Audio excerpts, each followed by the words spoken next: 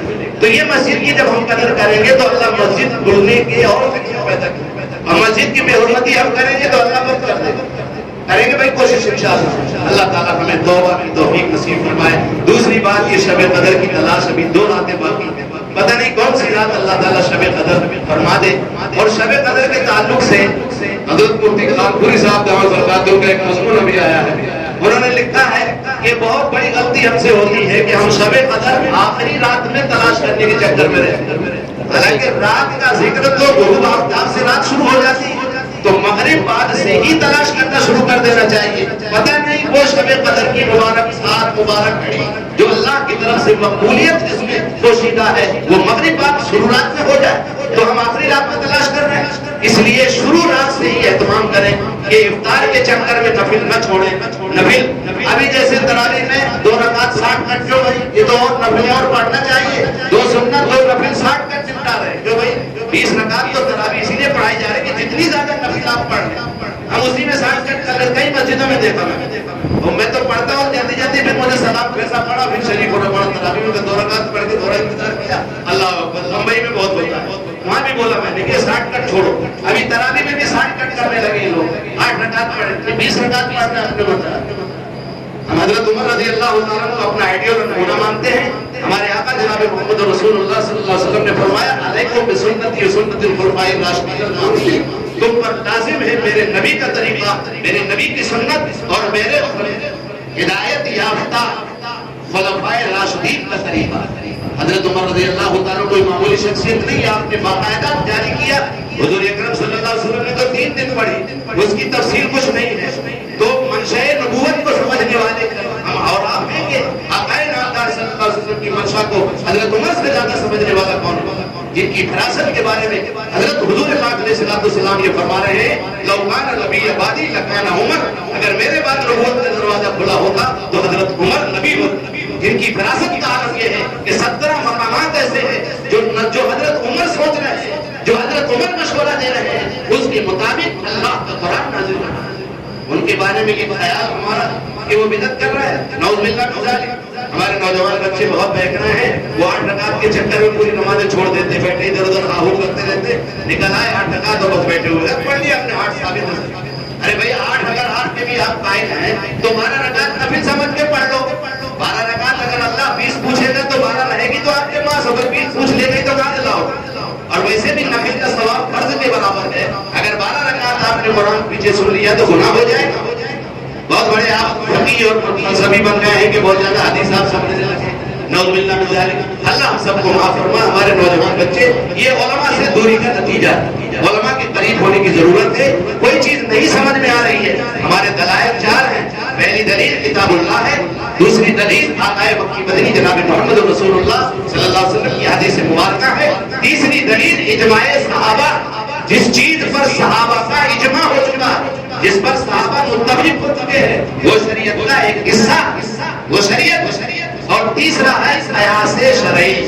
جب تینوں چیزوں میں ہمیں کوئی چیز نہ ملے، نئی بات کوئی آئے، تو ان تینوں اصولوں کو سامنے رکھتے ہوئے ہمارے فقہائے کرام نے مثلا امام ابو حنیفہ، امام شافعی، امام احمد بن حنبل، امام مالک اور دیگر بہت سے ائمہ کرام ہیں جو ان کے راستے پر اور اس پر جو انہوں نے قیاس کیا ہے وہ بھی ہمارے لیے حجت ہے. یہ چاروں حجتوں کے تو ہمیں اجماع صحابہ سے تراویح کا ثبوت مل رہا ہے. اور یہ احسان ہے حضرت عمر فاروق اعظم رضی اللہ تعالیٰ عنہ کا. اگر یہ سلسلہ تراویح کا 20 رکعت کا مستقل نہ ہوتا تو قرآن کتنے حفاظ بھول چکے ہوتے. اللہ تعالیٰ انہیں کروٹ کروٹ رحمت نصیب فرمائے. صحابہ کے نقش قدم پر چلنے کی توفیق نصیب فرمائے.